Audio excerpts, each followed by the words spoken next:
I guess a good place to start. I was looking over some old favorite books, and I was looking over the one that you did with Brian Goodwin, and I thought that he was always kind of a hero of mine, and I thought it was a great opportunity to kind of talk to you about just have you talk for a little bit about how you knew him, what you guys did together, and what your experiences were.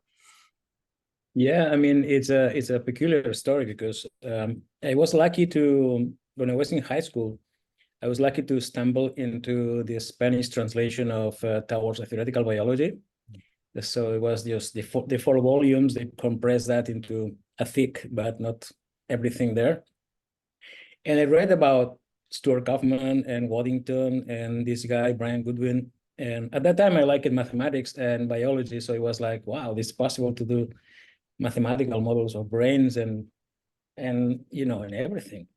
So I started two PhDs simultaneously, one in physics and one in biology, and my supervisor helped me to go to England to work with a guy at the Open University, which was not Brian Goodwin, although he knew what Brian Goodwin was there, so I was kind of hoping to meet him.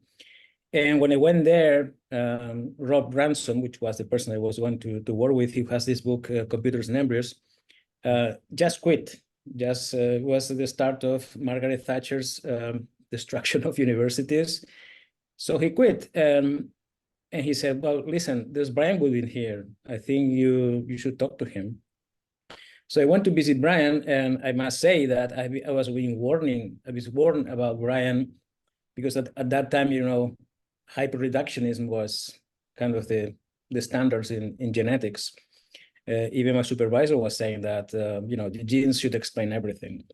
And I was warned because there was this legend that Brian didn't believe in genes, which was, of course, not true. And he was kind of a crazy person. So I went to his office, and it was this incredibly kind person. And we started to chat. And he started to tell me things about, the irreducible nature of biological complexity, that evolution by natural selection is great, but cannot explain every single thing. And I mean, it was a great conversation, but I must say I was pretty much, let's say, skeptic about some of the things he said. So at the end, he said, I see you are a skeptic. No problem. I mean, let's keep talking, but just think about the questions I was asking you, right? So I went out of the office, and the interesting thing is that I was kind of thinking, well, I don't have an answer for the questions that Brian is asking me, and the final truth is that after more than 30 years, I still have these questions in my mind because they are really important, really relevant, and I must say also, it's kind of a pity that now that I go to these conferences where people talks about organoids and synthetic multicellularity and speak about symmetry breaking and constraints, it's a pity that Brian cannot see this happening because he was pretty much a strong advocate of this emergent phenomena, broken symmetries. At the time, I guess for most people, that sounded like very abstract stuff. But he was right. He was pretty much right. Yes. Yeah. And how I'm really interested in kind of the non-monotonic nature of science. Sometimes you have these great thinkers and they come up with this amazing stuff, and then it sort of sleeps at best for a long time, and a lot of people haven't heard of it. I find these incredible pockets of papers that I'm like, my God, how have we not seen this, right? And and some of this stuff is really foundational, but also hard to put into practice. So like Robert Rosen's stuff, for example, right? Like, clearly important, but I found it hard to make it practical. How would you say? I mean, I think you've been very, very successful in bringing these kinds of things into the laboratory, and like how does it impact? Maybe talk about what you're doing now, what you have done, and how it impacts that. Well, it is. I mean, for example, yeah, since you mentioned this, the translate into the wet lab, into reality, things that are come from the whiteboard or the blackboard, and that's my preferred one. I mean, as you know well, the 21st century, it's a time now where you really can actually engineer living matter in ways that really make sense. It makes sense to talk about engineering living matter with all the emergent phenomena that we have to deal with. But I mean, I must say also that I since you mentioned this, the old papers, one of the things that I always do and my students end up enjoying, but it's not common, is that they read the classical papers. So, and we cite, as you do actually, papers from the time of cybernetics, where it's interesting, and I'm sure you share the experience that being now many decades afterwards, it's amazing to see how much insight there was there already that we haven't yet still translated into final theories or in the dreams of the people that thought in machines that sometimes would be living machines. It's been a long process. And sometimes you always wonder, and I know this is a shared interest, how far can we go beyond what biology has already explored? Because evolution has been extremely powerful, as we can see in finding out solutions of all kinds of things. Is there room for more? Is there room for maybe even kind of going beyond the potential of evolution? And that's one of the things that I'm very interested in, and also connected with my most all interest in all this story, which is the possible and the actual. So how theory, but also how other ways, like synthetic biology, for example, can help to interrogate the potential creativity of nature. And that's why it's such an exciting time now that we might actually get there. Mm-hmm. Yeah. One of my favorite, what I came across, many decades ago now, Darcy Thompson's Growth and Form, right?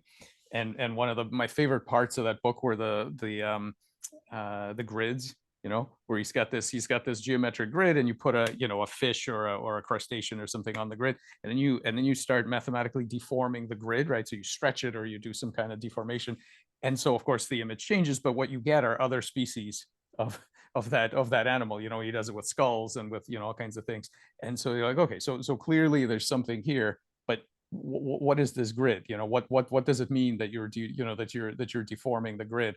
And I had a student, an undergraduate, that we were talking about this kind of stuff, and she said, oh yeah, so we should really like deform the grid and change the fish. And and everybody laughed. The other students said, you can't change the real fish. And I'm thinking, no, actually we should absolutely be able to do that if we understood what this, so he had this prescient idea of this latent space, right, around the possible the form, and ways that you could explore other regions of that latent space, which look like deformations of that grid. And if we understood the mechanism that was pulling down parts of that space, we should absolutely be able to change it.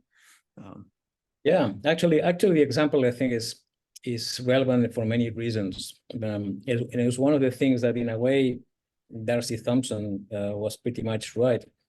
I remember being in a conference a year ago, and there was this guy talking about the diversity of shapes in one group of bats, shapes of heads, right? Mm-hmm. And of course the plasticity that you can have there, because you have this modularity in the bones in the skulls, allow it to have bats that had essentially from a flat face to bats with a very elongated mouth. And it was pretty much amazing. But then the question is, and that's something I've been discussing with several people over the years, is because this says something about phenotypic diversity when you look into shapes, whether this also translates into diversity when you go into the logic of life, which I think it's important to think about that. And because we are discussing a lot now about what can be detected in other planets, different life forms, maybe, but that also has relevance for our work in bioengineering, because whatever we understand about the limits can say things about what is going to be allowed really to be obtained from engineering. And I pretty much believe that in terms of the fundamental logic, there's huge constraints that life elsewhere might appear different. But in terms of the kind of molecular information that starts over everything, the logic of cells, it's pretty much constrained. That is, we will see essentially the same things. Interesting. Wow. It's a big claim. I mean, yeah. No, it's a very interesting claim. Yeah, I wonder about that. You know, the shapes of the heads and faces. You know, I had another undergrad in the lab, Maya Emmons-Bell, who basically discovered that you can take a completely genetically wild type planarian, and of course the planarians come in many different shapes. You know, flat heads, round heads, triangular heads. They have many different heads. And if you perturb the so you cut off the head and it will regenerate, but if you perturb the bioelectric circuit that I mean, it controls the number of heads, but also apparently the shape of the head, because if you perturb it, you can get heads of other species. So you get heads of other species that are between 100 and 150 million years evolutionary distance. So you get flat heads, round heads, and everything inside is matches, you know, the shape of the brain, the distribution of stem cells becomes like these other species. And now it's a stochastic effect because you get a distribution of these species, but the frequency of the different species matches the evolutionary distance between them. So if you look at the tree, it basically matches the frequency with which you get, you know, the different head shapes. So I just envision, like, you have this I see it as kind of a navigation problem, you know, that what the collective is doing is navigating morphospace, of the space of possible shapes, and you can get the exact same hardware to visit other regions of that space. It doesn't have to be, you know, yes, you can lock it in genetically and have species that live there, it's, you know, by default, fine, but actually you can by manipulating the navigational information, you can get the exact same genetic hardware to visit these other regions. yeah, I mean, I know that work, and I must say, if I hadn't seen that this is really true, and the pictures that you have in the papers of this phenotype that are really going into things that you could say do not exist, I would have said this is science fiction.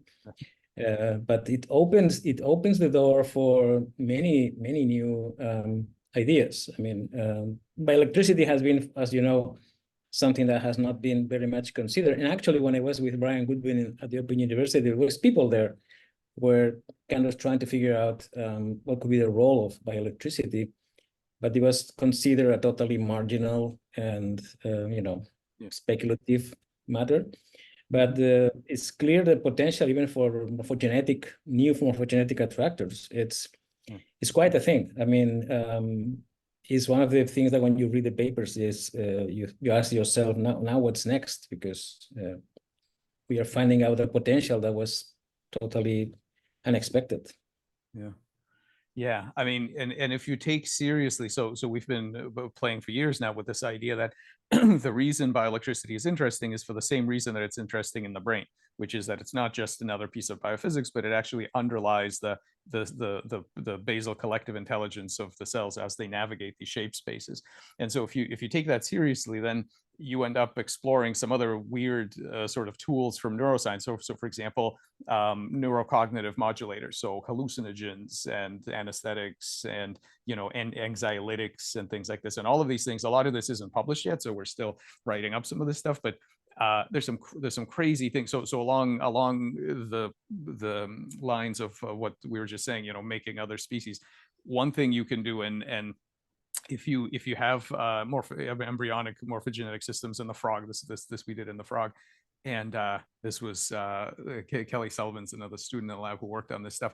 You can treat it with various very sort of mild cognitive modulators of the serotonergic class, and one of the things that happens is it starts to kind of hallucinate shapes of other species. And so you can make your frog tadpole starts making zebrafish tails, and it starts making faces that belong to different frogs, another species of frog, and things like this, you know, and I really think that this notion, which you explored in your paper, you know, this notion of the morphospace, right? And you've done some very interesting things with it in synthetic biology and so on, I think is incredibly powerful, because I see these synthetic things that we make as exploratory vehicles of that space. That's really what we're doing, right? We're kind of using it to map out that space of possibilities. What do you think about that? How do you see? I mean, you've written about the morphospace of synthetic biology. Like, how do you see that space? Do you think what's the level of reality of it in terms of what it is that we're studying? Yeah, I mean, the Morphospace brings, in my opinion, I mean, I'm a strong advocate for trying to build spaces because many questions that we're trying to answer require kind of a taxonomy that compares, for example, cognitions of different kinds or organoid complexity of different kinds. And one of the interests that they have and kind of brings a lot of the research that comes next is that in morphospaces, and that's what David Raup in the original paper emphasized, that you try to fill a space of the possible with what we observe in reality, and what tends to happen is that reality only fills part of it. Mm-hmm. And some of the space might be impossible to achieve because there are fundamental physical laws or even mathematical. But oftentimes we find voids in this space of the possible that there's no reason really of why we don't find equivalences there. And for us, it's been also an opportunity for thinking in, okay, could we, using synthetic biology, try to fill that? And there are crazy projects that's still ongoing. One of my preferred projects that has been working around for years, because as you know, when you go into experiments, it's not trivial to get there, is the possibility of implementing, using bacteria, implementing new rules of interaction that made our bacteria behave like ants as in ant colonies. Mm-hmm. Of course, ants use these specific rules of building morphogenetic fields, etc., because then collectively they can solve problems. And in bacteria, you see kind of preconditions of that, quorum sensing, all the things that can be identified in ant colonies, but not the whole story. And you can ask yourself, why is not there? It might be you haven't seen it, but why is not there? And one thing is asking this from the theory, another thing is trying to make it from in the lab. If we can do it, we can actually ask ourselves, or maybe answer the question of what are the reasons why bacteria don't need to use that or cannot get there for some reason. But for us, it's a fantastic opportunity. I think it's most people working in synthetic biology don't have this kind of objective. But for us, synthetic biology is a way of interrogating complexity, interrogating evolution. And one of the successful stories that we have is the idea that when you try to build, let's say, computational circuits and implement them in cells, I think it's a good lesson for design and evolution. People used to follow the standard electronic design principles. But this has some problems because in electronics, you connect things with cables. The cables are exactly the same thing. But within cells, every cable has an identity. You want to connect one gene with another gene, you need to use a molecule that can have to be different and identify the promoter site, etc. And that immediately produces problems because the more cables you put inside, the more, and I can tell, the more easy is that this interferes with something else, and even can happen that the cells kills themselves. So to avoid that, we ended up in a design principle based on multiple cells that do not have to be connected between them. So the principle that we obtain, which we call distributed computation, is not based on standard electronic design, because we can somehow break the circuits into pieces, but it's not in biology. We don't find that in biological systems, which is kind of a good story because it tells us that maybe there are things to discover there that can be a part of what we need to go into the voids of the morphospace. So maybe this is an accident, but I think that is a good indication. what's your oh by the way, I don't know if I ever told you, but we have this my postdoc Rick Gahn and I have this crazy project to train an ant colony, not the individual ants, but the colony. Oh, We wanted to communicate, right? So the simplest way of communicating with something you might think is to train it, right? So we tried to train this the colony. And it was right before COVID got started, so we never finished it, but we started building the equipment. The idea was to so we had ants. We actually got ants into the lab, and so what we wanted to do was to have a machine that there's two areas, A and B, and area one just has a camera on it, and it just counts the number of ants on a little platform. That's it. But area B receives food in proportion to how many ants are standing on platform A.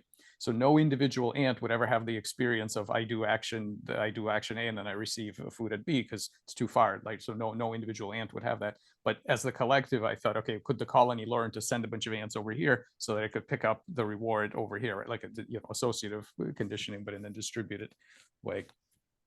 wow, that's a very interesting idea. Do you think something I like that? think Yeah, go ahead. I think it's yeah, it makes a lot of sense, and it's a very interesting experiment. It reminds me, it's a different story, but that point in the direction that what you're saying it makes sense. Is this work by people from Brussels that they use small robots to interact with cockroaches.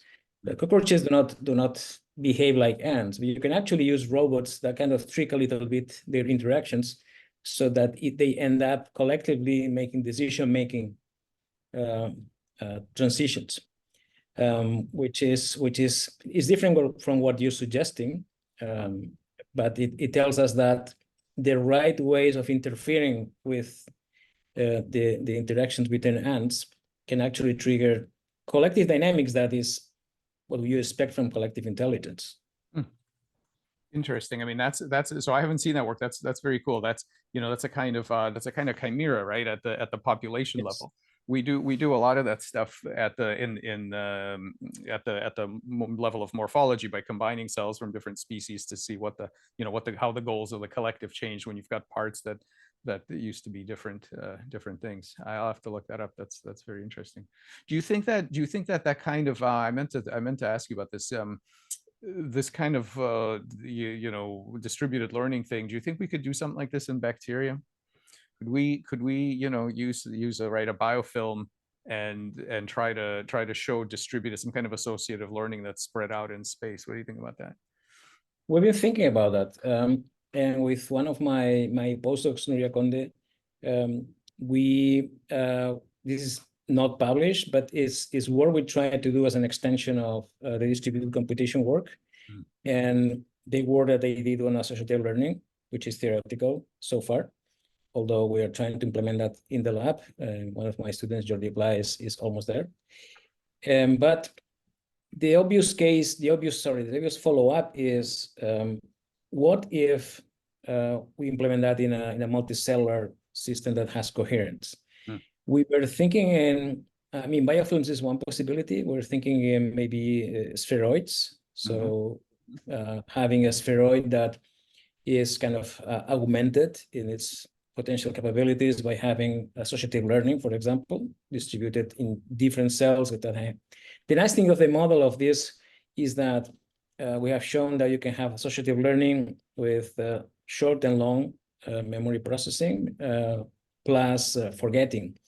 So the whole spectrum of possibilities is there. And again, it's the kind of thing that we like. It's in the middle, it's in the twilight zone between the real biological matter, the organs and organoids, and everything that happens in cell collectives in nature. So again, it's I think that it's again for the voids in the morphospace. That's one of the big candidates, and it should be done. It should be doable. Yeah, absolutely. Yeah. How have you in your synthetic biology approaches, how much do you see that, and do you have any cool examples of the material trying to resist what you're trying to do to it. I mean, there are difficulties, as you've pointed out, that are just sort of, you know, passive difficulties of it. But do you see interesting examples of the system resisting the hacking that you're trying to do to trying to get around whatever you're trying to force? Well, there's what I was mentioning before. The whole problems derive it into trying to do stuff at the single cell level, meaning that you know, trying to modify the wiring, it's a risky business, and actually, I've been always a bit skeptic about some of the hype around synthetic biology, like we can scale up and be like, you know, electronic design principles and scale up like transistor technology. I'm a skeptic for one reason, and it comes to my mind this very, very nice paper called "Can a biologist fix a radio?" which you know is a discussion about if I have a radio and I want to understand the principles of work, can I use the methods of biology, kind of cutting one cable, taking out one element, and see how these mutations modify the system. And this gives the impression that we can do something similar of what we do in technology, in hardware, and in cells. I don't think we are there at all. And if we are honest, we essentially use cells as a chassis, because cells are going to work as living machines or living systems, and do the things we want by introducing something that doesn't interfere with the rest. It's like you have your radio and you add a little piece there, being sure that it's not going to interfere with the rest. So, in a way, it's important to answer ourselves, and we don't know about that. What are the limits of what is really doable? Because the way circuits have been evolving, and we know that very well, over evolutionary time scale, through tinkering, essentially, through constant reuse, which happens also in software. And in software projects, that's something that we discovered and was big fun. If I can make a parenthesis, there's all these ideas by Francois Jacob saying that, you know, evolution thinkers, whereas engineers, you know, design, trying to optimize, etc., which of course is true. But for example, when you go into large software projects, which you can actually build the networks that are behind them, a software designer, of course, or a group of software designers have a limited control of the complexity of the system. Once the system has achieved a level of complexity that makes it very difficult for any single person to follow what's going on, as we know very well, the rational design principle is to take modules that are already there, that we know that interact well with the rest, and copying and then modifying, which is not very different from how the genome works, right? I duplicate genes and then I rewire. And we discovered actually that when you look at these large software projects and you see the statistical distribution of connections, it can be explained extremely well because it repeats. It's a big number of regularities. Extremely different software projects have the same power laws with the same exponents. Why is that? And it's not because the engineers have a book saying, try to make power laws or try to make small worlds. Of course, it's because it's inevitable. It's because the system it's evolving by tinkering. And the same happened with cellular networks. You have these very heterogeneous networks. You analyze how proteins interact and what's the origin, and you see clearly that you know, the process of copying and rewiring is extremely extended. And that means that the circuits you have pretty much nothing to do with electronic designs or anything that we are familiar from engineering. And so the big question is it possible to somehow interfere with this kind of tinkering process or with this kind of topology? I'm very skeptic about that, really. Yeah. Yeah. I mean, as you know, my thinking is that we're going to have to do what we've done for millennia in neuroscience, which is to try to control it top down, incentivizing training. I agree with you. I think this kind of bottom up tinkering is going to be very, very difficult in the long term. And Yeah. I think we have some opportunities now to discover, do these systems, which I think they do, but to really understand what are the interfaces that they give us for top down control, right? To make them basically, reset the set points and make them motivated in effect to do the kinds of things we want them to do, not to try to micromanage it. I agree with you. I think it's gonna be very hard. Yeah. I mean, I don't want to dismiss all the work that's been done and in a direction that is absolutely relevant, which Yeah. you might design a given construct that you incorporate in a bacterium, and you have a sensor actuator system that detects a cancer cell into something. That's fantastic. I mean, it's an amazing amount of opportunities in biomedical research and elsewhere. It's just that if you go into more complexity, and especially if you want to explain complexity, that might not be the guiding principle. Yeah. So related to this, what's your take on the, like, now even though it's funny, like, even though the molecular biology has been going great and there's some amazing, protein engineering and all this stuff is going very well, there's been a kind of an uptick of these kind of papers saying that living things are not machines, right? And trying to really draw this kind of very like stark distinction between these two things. This what's your take on this? What's a useful definition of machine for you, and what's your take on this question? Okay, that's not an easy Yeah, question. no, As, it's not. as you know, It's not.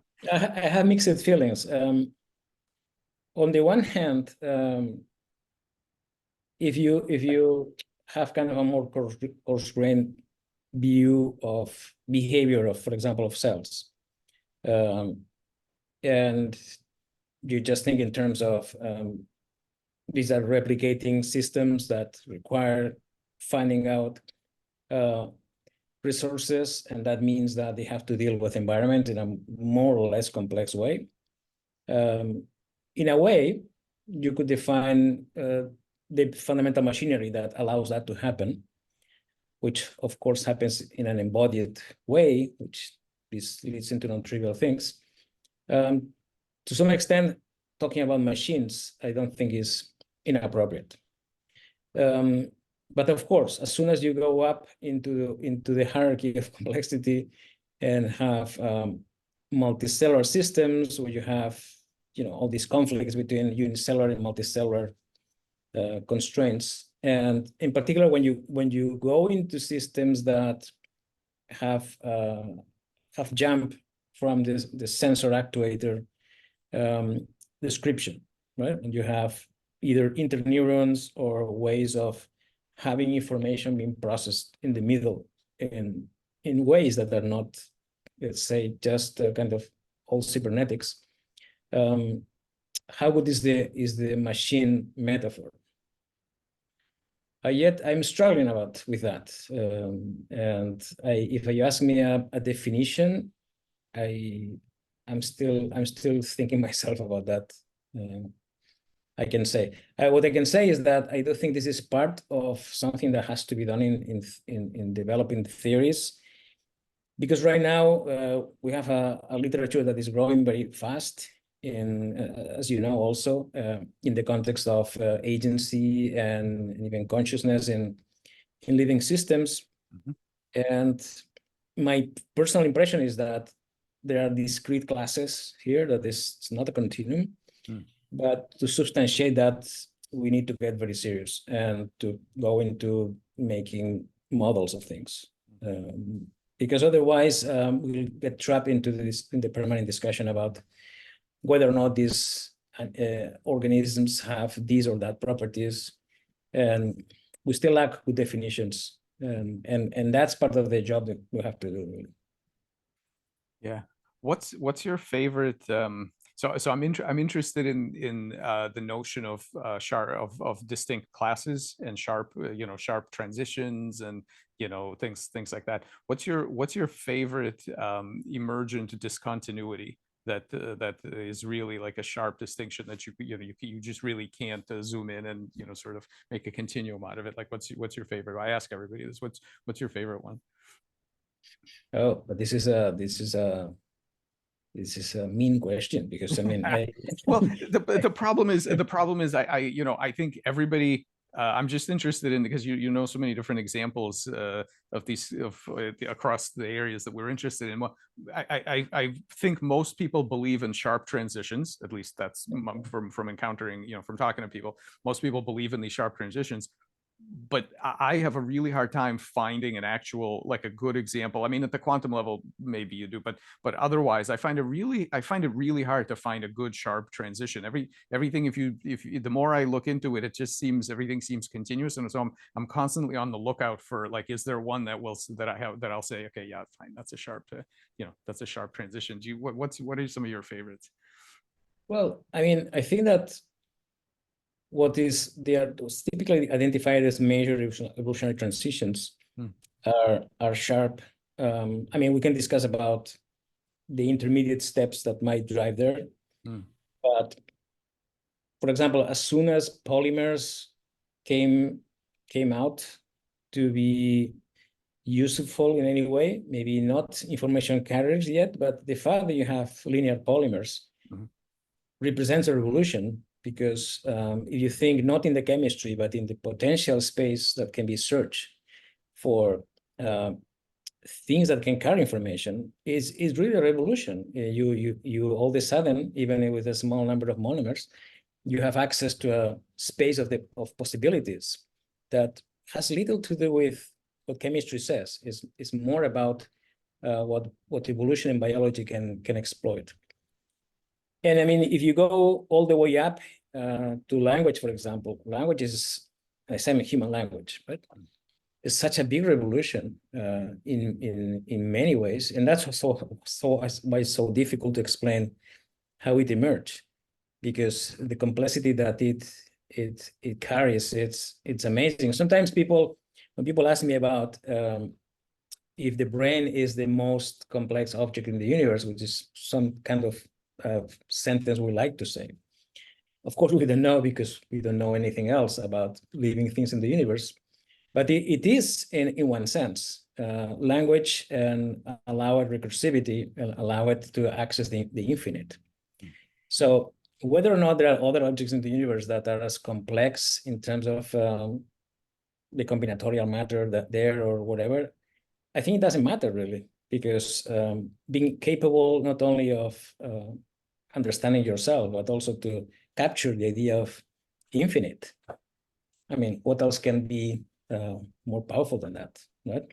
So for me, each major transition represents a revolution in some sense, because all of a sudden you get into the possibility of managing information, in particular, in completely different ways. And plus all the transitions that have let's say an ecological meaning, like, for example, when the Cambrian explosion, the first predators emerge. First predators immediately created a runaway effect that went into complex sensors, probably brains. And so the fact that something as simple as that, I can not take particles that I'm filtering around, but scratch living matter from someone else, right?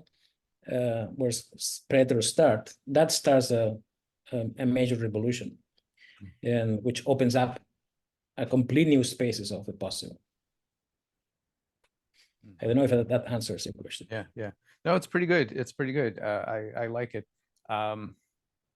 Yeah. Language. It's interesting you brought up language. Do you have any thoughts on how do we recognize either in a solid implementation or even a proto sort of early versions, as we look at the communication between cells, between tissues, between bacteria, what are some of the signs that you would look for, the way you would say, hey, look, this looks like a simple language? Like, what's the key? What distinguishes language from, I mean, communication is everywhere, but language from communication. What do you think of the Okay, hallmarks?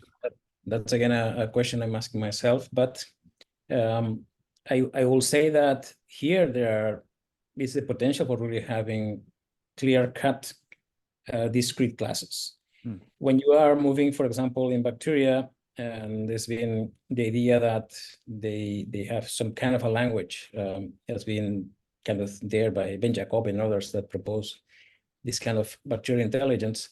I think it fits well into Shannon's communication channel, where you have communication, which means I send my signals are correctly interpreted as much as possible by the receiver, but that all remains there.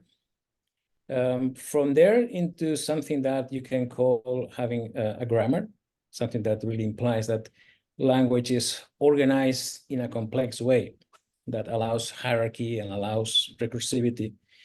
The jump is enormous. And that's why I think that we can actually identify precursors of language at different levels. The vast majority of life in the planet uses communication that is more or less efficient. Sometimes uses noise, because noise sometimes is helpful. And then humans clearly have a singular character there. It's nothing like that. Now we have new tools for understanding, or maybe even playing with the communication systems in whales and our kind of cousins there. We'll see how far this brings, because I think that it's going to be possible to actually know if they have a grammar structure. In some species of birds, it seems to be kind of proto-grammars. But again, it's a big jump. And again, it's this beautiful possibility that synthetic alternatives bring into understanding language. And I always put this example of Luke Steele's talking robots that are programmed to just exchange, identify objects or actions, put a word that they invent, and then they agree with each other. Let's use the same word for this action or this color or this object. But then at the end of the experiment, the amazing thing is that you get what is expected. The robots have a lexicon to refer to the external world. But when you analyze the structure of that, what Luke Steele found out was that it was a protogrammar. It was an emergent organization of words. And the reason of that was that if I have a blue ball rolling from left to right, there are two important things here. One is that you cannot capture that without having a meta structure that connects words in a non-trivial way. And on the other hand, which is unexpected also, is that you need a body. You need a body that is physical in the environment, where you refer to the rest, right? It was a surprising first example that embodiment for cognition can be relevant. And now you have this new generation of language systems that maybe we can jump over and answer the big questions, like if a complex language emerges in artificial system, is going to be like ours. It's going to have the same kind of fundamental, basic, formal structures, or can it be something totally different? So that's going to happen, I guess, in the next decade. Mm-hmm. Yeah. Yeah, it's interesting. I wonder how so Josh Bongard has got some amazing work and on this, and we've been looking into this notion of polycomputing, this idea that the exact same set of physical events can be interpreted by different observers as different computations. And I wonder if that extends to the observation of a grammar. I wonder if different observers with different cognitive structures can look at the same stream, the same physical stream, and one sees a grammar and one doesn't, or one sees one grammar and one sees a completely different grammar. Like, I'm not sure if it's overloaded that way, if it's possible to do that. I wonder, right? I wonder if some of this is very much in the eye of the observer, not just to the are we smart enough to detect it? But I mean, that's kind of clear. But really, is it possible that you see completely different things?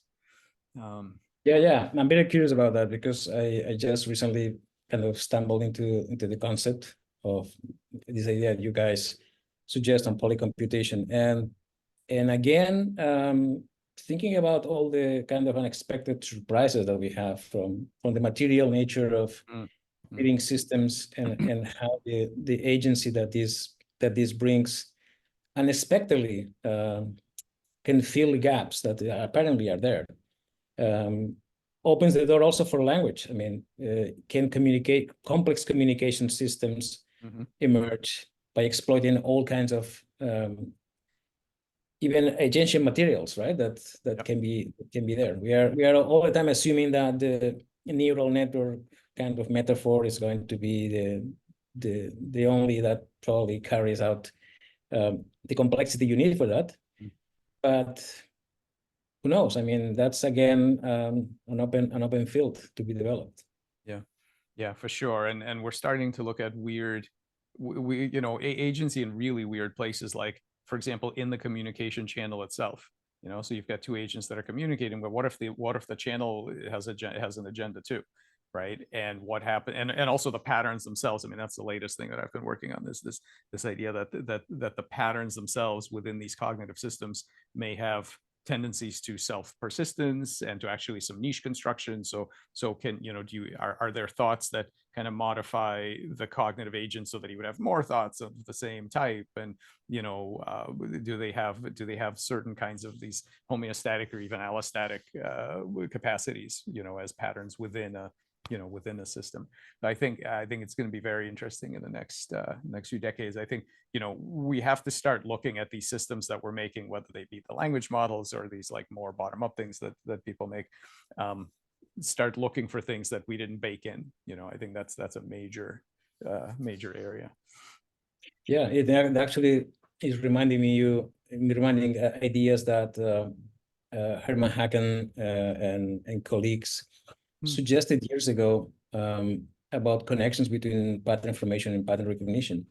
In a way, when you look at the papers, what is kind of implicit there is that when you look at pattern recognition systems, which have to be kind of modeled in terms of, some kind of neural network, for example, the fact that this is a spatially restricted system that generates patterns make them kind of conjecture. They didn't went far from that, but the idea that when you have pattern information, you might have preconditions that allow pattern recognition, so that there could be very deep connections between things that we consider different, because one happens as a spatially dynamical system, the other carries some kind of information processing, but they may be more connected than we might thought.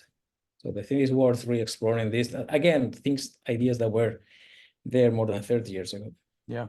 No, that's really good. Stephen Grossberg in 1978. I mean, it's unbelievable. In 1978, this incredible paper is extremely long. I guess back then you could say everything you wanted to say. This super long paper called "Communication, Memory, and Development."